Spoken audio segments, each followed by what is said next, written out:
एक final video आपको दे रहे हैं जिसमें लगभग 70-75 विकल्प और दे रहे हैं जो कि मोस्ट इंपॉर्टेंट। जो शुरू करते हैं सभी को पहले तो गुड लक, अच्छे से करके आना भाई, ठीक है। बाकी कुछ नहीं पढ़ा है तो डिस्क्रिप्शन में एक प्लेलिस्ट दे रहे हैं, उस पूरी प्लेलिस्ट को भगा भगा के देख डालो, 5-6 घंटे लगेंगे। कोई भी मॉडल पेपर है उसे उठा के पलट लो फटाफट से और जाके पेपर मेरे भाई दे आना जाके, ठीक है सर जी। चलिए सर जी शुरू करते हैं। इन लिक्विड क्रोमेटोग्राफी, जो लिक्विड क्रोमेटोग्राफी होती है उसमें दो लिक्विड जो दो विलय हैं, जो दो बिलियन है, मतलब सरल भाषा में दो द्रव हैं, वो कैसे होने चाहिए? तो वो इमिसिबल होने चाहिए, यानी सरल भाषा में आपस में नहीं घुलने चाहिए भाई। थिन लेयर जो क्रोमेटोग्राफी होती है किस पे आधारित होती है? तो एडजॉर्प्शन पर, यानी सरल भाषा में कहते हैं तो क्या बोलते हैं इसे, अवशोषण पर आधारित होती है भाई, ठीक है। थिन लेयर क्रोमेटोग्राफी एडजॉर्प्शन पर आधारित होती है। The pattern on the paper, जो क्रोमेटोग्राफी होती है उसमें जो पेपर पे हमें पैटर्न मिलता है उसे क्या कहते हैं? तो उसे हम लोग कहते हैं क्रोमेटोग्राम। क्या कहते हैं? क्रोमेटोग्राम। क्रोमेटोग्राफी से याद रखेंगे भाई। इन एन IR स्पेक्ट्रम, जब एक IR स्पेक्ट्रम की बात करते हैं, विच of the following functional group has the highest frequency, किस ग्रुप की फ्रीक्वेंसी सबसे ज्यादा होती है? तो एल्कोहल यानी OH ग्रुप की फ्रीक्वेंसी सबसे ज्यादा होती है। Which of the following vibrational mode of CO2 molecule is Raman active, यानी जो CO2 मॉलिक्यूल होता है इसका कौन सा वाला मेरे भाई जो मोड है वो रमन एक्टिव होता है? तो सिमेट्रिक स्ट्रेचिंग इसका रमन एक्टिव होता है। The various energy levels of rotational spectroscopy के लिए जो वेरियस एनर्जी लेवल होते हैं उन्हें कैसे लिखते हैं? तो 2B, 6B, 12B इस तरीके से लिखते हैं। How many signal found the aldehyde, एक एल्डिहाइड यहां पे दे रखा है CH3 का होल थ्राइस, ठीक है, CH2CHO, इसमें कितने HNMR सिग्नल प्राप्त होते हैं? तो 3 HNMR सिग्नल भाई, एक वाइब्रेशनल हो जाएगा, इस तरीके से 3 HNMR सिग्नल प्राप्त होते हैं। Try atomic molecule H2O has the number of modes of vibrational mode, ठीक है। तो यानी जो भैया ट्राई एटॉमिक मॉलिक्यूल है, ट्राई एटॉमिक का मतलब 3 एटम है, इसमें 2 H हैं, 1 O है, इसमें जो नंबर ऑफ मोड्स होंगे वाइब्रेशन के वो कितने होंगे? तो टोटल भैया 3 होंगे इसमें, ठीक है। The vibrational frequency depends upon, जो वाइब्रेशनल फ्रीक्वेंसी है किस पे निर्भर करती है? तो रिड्यूस्ड मास पे, यानी समानी द्रव्यमान पे निर्भर करती है। Which one has zero dipole moment, किसमें जीरो डायपोल मोमेंट होता है? CO2 के अंदर। CO2 माने कार्बन डाइऑक्साइड, लीनियर स्ट्रक्चर बनेगा, डायपोल मोमेंट 0 हो जाएगा। Electromagnetic radiations are in the form of, जो विद्युत चुंबकीय तरंगें होती किसकी फॉर्म में होती हैं? तो एनर्जी की फॉर्म में होती हैं। The radial nodes are represented by, जो रेडियल नोड होते हैं उन्हें काहे से रिप्रेजेंट करते हैं? तो n-l-1 से लिखते हैं। श्रोडिंगर इक्वेशन क्या होती है? तो H साई बराबर E साई, ये भी श्रोडिंगर इक्वेशन का ही बदला हुआ रूप है, अलग अलग तरीके से आ सकता है, वो भी अभी आगे आपको दिखा देंगे भाई, ठीक है। हैमिल्टोनियन ऑपरेटर का क्या फॉर्मूला होता है? तो माइनस का H कट कहते हैं, H बार पढ़ते हैं जो पढ़े आदमी, स्क्वायर बटे में 2m del square upon del x square plus में bx होता है हैमिल्टोनियन ऑपरेटर का मान। लाप्लासियन ऑपरेटर डेल स्क्वायर की वैल्यू क्या होती है? तो वैल्यू होती है del 2 upon del x square plus del 2 upon del y square plus del z upon del 2 upon del z square. Maximum number of electron f orbital में ज्यादा से ज्यादा कितने इलेक्ट्रॉन आ सकते हैं? तो 14 इलेक्ट्रॉन अधिक से अधिक आ सकते हैं। जब n बराबर 3 होता है, l बराबर 2 होता है, तो कौन सा ऑर्बिटल होता है? तो मेरे भाई n का मान कितना है? 3 यानी 3 लिख लेंगे। l का मान 0 1 2 3 s p d f, ये l का मान चलता है। अगर l का मान 2 है मतलब d ऑर्बिटल होगा, तो यहां पे हो जाएगा 3d ऑर्बिटल भैया, ठीक है। चलो, the idea of stationery orbit, जो स्टेशनरी ऑर्बिट्स होते हैं यानी कुछ स्थायी कक्षाएं होती हैं, इनके बारे में सबसे पहले किसने बताया? तो नील बोर ने बताया था कि भैया ये स्थायी कक्षाएं होती हैं, इनमें ना तो इलेक्ट्रॉन की ऊर्जा बढ़ती है ना घटती है, और वो लगातार चक्कर लगाता रहता है। The maximum number of electron, अधिकतम इलेक्ट्रॉन कितने हो सकते हैं? तो बोर बरी ने योजना दी थी कि भैया 2n स्क्वायर इलेक्ट्रॉन हो सकते हैं। K L M N कोश होते हैं भैया, ठीक। n का मान 1 रखोगे तो 1 एकम 1 दूनी 2, तो K में 2 होते हैं इलेक्ट्रॉन, ऐसे ही फिर 2 रखोगे 2 दूनी 4 दूनी 8, L में 8 इलेक्ट्रॉन होते हैं, तो 2n स्क्वायर से दिखाते हैं भाई, ठीक है। Infrared spectroscopy gives valuable information. Infrared spectroscopy से हम लोग किस चीज की इंफॉर्मेशन निकाल लेते हैं? तो फंक्शनल ग्रुप के बारे में। अभी ऊपर बताया भी, फंक्शनल ग्रुप जो OH होता है अल्कोहल, उसकी फ्रीक्वेंसी सबसे ज्यादा होती है भाई, ठीक है। Vibrational degree of freedom for CO molecule, CO molecule के लिए वाइब्रेशनल डिग्री ऑफ फ्रीडम 2 होती है, आपको पता होना चाहिए। मॉलिक्यूल जो IR एक्टिव है, HCl मॉलिक्यूल IR एक्टिव होता है। रिड्यूस्ड मास का फार्मूला म्यू बराबर m1 m2 बटे m1 प्लस m2 होता है। Which of the following molecule will not rotational spectra, यानी जो रोटेशनल स्पेक्ट्रा शो नहीं करता है N2 है भाई, ठीक है। रोटेशनल कांस्टेंट B की वैल्यू कितनी होती है, तो B बराबर h/√8 पाई स्क्वायर IC होती है। ये सारे के सारे किसी ना किसी पेपर में आए हुए हैं, छटे हुए विकल्प हैं भाई, ठीक है। तो इन्हें तो आप देख के ही जाओ, उसके अलावा जो प्लेलिस्ट है उसे देख लो, 2-4 घंटे लगेंगे। उसे भी नहीं देखना चाहते हो, मॉडल उठाओ और शुरुआत से आखिरी तक एक बार भैया सब टिक लगा डालो, खाली टिक लगा डालो, देखते रहो। इसका C है इंफ्रारेड, इसका D है 2 सिग्नल, इस तरीके से खाली भी करोगे तब भी भैया बहुत सारी चीजें नजर में आ जाएंगी।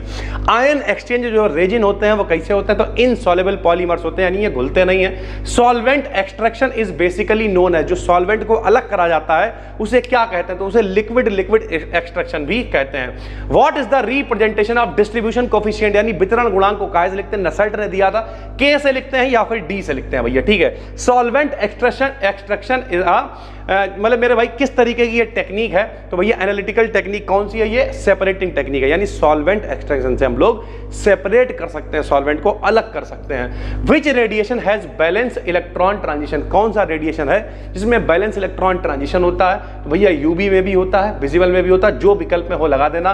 विच of the region of IR spectra appear between 1400 से 1600 सेंटीमीटर इनवर्स, अगर मेरे भाई फ्रीक्वेंसी है तो कौन सा रीजन शो करता है IR, तो फिंगरप्रिंट रीजन शो करता है, मोस्ट इंपॉर्टेंट है। What is the absorption frequency of single bond C triple bond N, इसकी एब्जॉर्प्शन फ्रीक्वेंसी कितनी होगी भाई, किसी फंक्शनल ग्रुप के लिए, तो ये होगी भैया 2850 से 2960 होगी सेंटीमीटर इनवर्स में।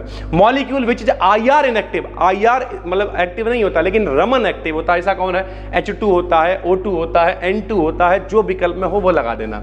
The difference between the incident and scattered frequency, incident मतलब इंसिडेंट का मतलब होता है पड़ने वाली, टकराने वाली, जाने, स्कैटर्ड मतलब होता है बिखरने वाली, जो फ्रीक्वेंसीज होती हैं उनका जो अंतर होता है उसे क्या कहते हैं, तो रमन शिफ्ट या फिर रमन फ्रीक्वेंसी कहते हैं भाई, ठीक है। रमन लाइंस जब फ्रीक्वेंसी लोअर होती है तब उन्हें क्या कहते हैं, तो उन्हीं को स्टोक्स लाइंस बोल देते हैं भाई, ठीक है। रमन इफेक्ट में हम किसकी स्टडी करते हैं, तो मॉलिक्यूल्स की स्कैटरिंग, बिखरना, स्कैटरिंग मतलब होता है, उनकी स्टडी करते हैं। विच of the following electromagnetic radiation has maximum wavelength, सबसे ज्यादा तरंग दैर्घ्य किसकी होती है, रेडियो तरंगों की होती है, इंपॉर्टेंट है ये। बामर series in the spectrum of hydrogen spectrum, भैया जो बामर सीरीज 5 श्रेणियां होती हैं, लाइमन, बामर, पास्टन, ब्रैकेट, फोल्ड, इसमें जो दूसरी बामर वाली होती है ये विजिबल रीजन में पाई जाती है। In a given atom no two electron can have the same value of all quantum numbers, यानी किसी एटम के लिए किन्हीं 2 इलेक्ट्रॉनों के लिए चारों क्वांटम संख्याओं के मान सेम नहीं हो सकते। ये बात किसने कहा था, तो पाउली का नियम है भैया, ये पाउली ने कहा था। हाइजेनबर्ग का नियम क्या होता है, delta x into delta P, यानी मोमेंटम और पोजीशन दोनों की गुणा या तो बड़ी है या बराबर है h/4 पाई के, हाइजेनबर्ग की अनिश्चितता का सिद्धांत है। Who is the found out about dual behaviour, जो डुअल नेचर ऑफ पार्टिकल होता है किसने बताया, द्वैतीय प्रकृति, तो डी ब्रॉगली ने बताई, इक्वेशन दी थी लैम्डा बराबर h/mb। A strong signal eight 1700 यानी 1700 सेंटीमीटर इनवर्स पे क्या है भैया, IR स्पेक्ट्रम इंडिकेट्स कर रहा है, तो वो कौन सा किसकी उपस्थिति में होगा, तो कार्बोनिल यानी सिंगल बॉन्ड COOH ग्रुप की उपस्थिति में होगा।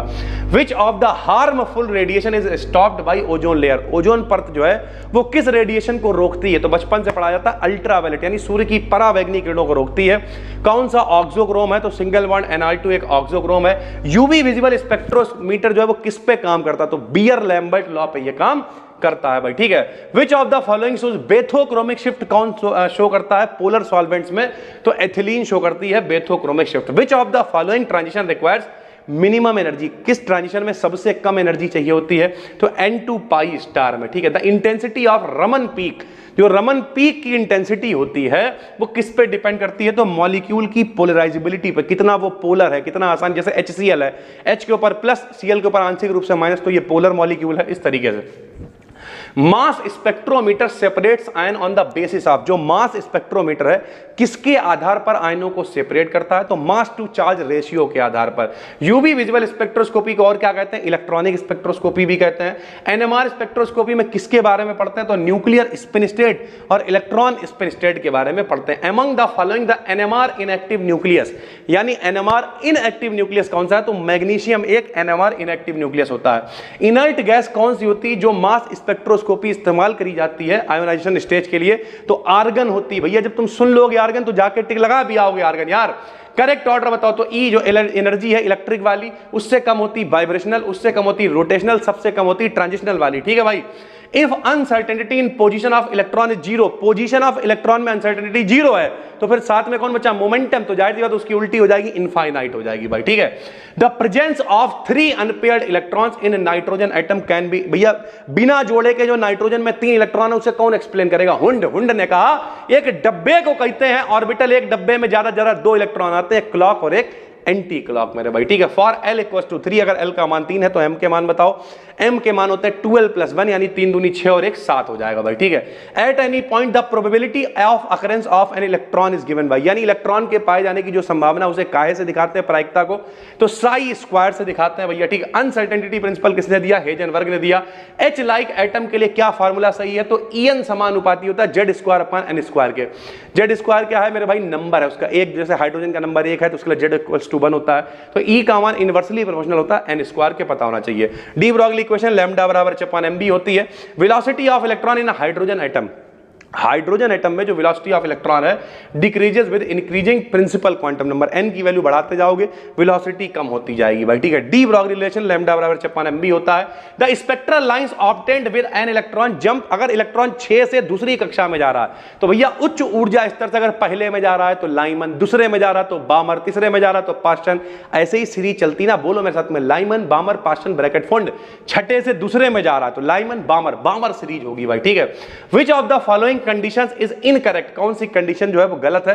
तो Sai must be positive, Sai negative भी हो सकता है, इसका मतलब ये कंडीशन गलत है। Which one of the following decide the shape, कौन शेप को निर्धारित करता है? किसके? ऑर्बिटल्स के। तो भैया एजीमुथल जो L का मान होता है वो बताएगा कि गोल है, SPDF गोल होता है, डंबल टाइप होता है, डबल डंबल टाइप होता है, कोई निश्चित आकृति नहीं होती, तो ये एजीमुथल क्वांटम नंबर बताएगा। वेव नेचर इलेक्ट्रॉन के बारे में किसने? डेविएशन और जर्मर ने बताया था, पहले ही बता चुके हैं, तो ऑप्शन में जर्मर था तो जर्मर लिख दिया, डेविएशन जर्मर जो भी हो। विच of the following orbital is spherically symmetrical, तो भैया स्फेरिकल मतलब गोल कौन होता है? तो S12 जो विकल्प हो वो लगा देना, बनेस विकल्प में था तो बनेस लिख दिया हमने। Name of quantum number that specify the orientation को बताता, अभिविन्यास कैसे बैठा हुआ है, तो ये बताता ओरिएंटेशन को मैग्नेटिक क्वांटम नंबर भाई। ठीक है। श्रोडिंगर वेव इक्वेशन क्या होती है? तो डेल स्क्वायर साई प्लस का 8π² m/h² E माइनस का b साई बराबर 0, ये होती है श्रोडिंगर इक्वेशन, मोस्ट इंपॉर्टेंट है। कौन डायामैग्नेटिक है? तो NO पॉजिटिव डायामैग्नेटिक होता है। फास्ट रिवीजन है वरना ये सब निकाल के भी बताया भाई। ठीक है। इलेक्ट्रोमैग्नेटिक रेडिएशन कैसे प्रोड्यूस होते हैं? तो चार्ज पार्टिकल के द्वारा प्रोड्यूस होते हैं। जब चार्ज पार्टिकल जो है एक्सीलरेशन करते हैं तो फिर EMR यानी इलेक्ट्रोमैग्नेटिक रेडिएशन प्रोड्यूस होते हैं।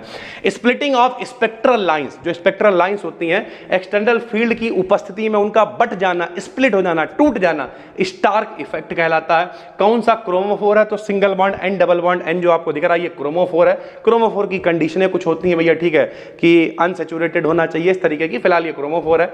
ऑक्सोक्रोम है which type of electron, auxochrome में कौन से इलेक्ट्रॉन होते हैं? तो नॉन बॉन्डेड इलेक्ट्रॉन पाए जाते हैं।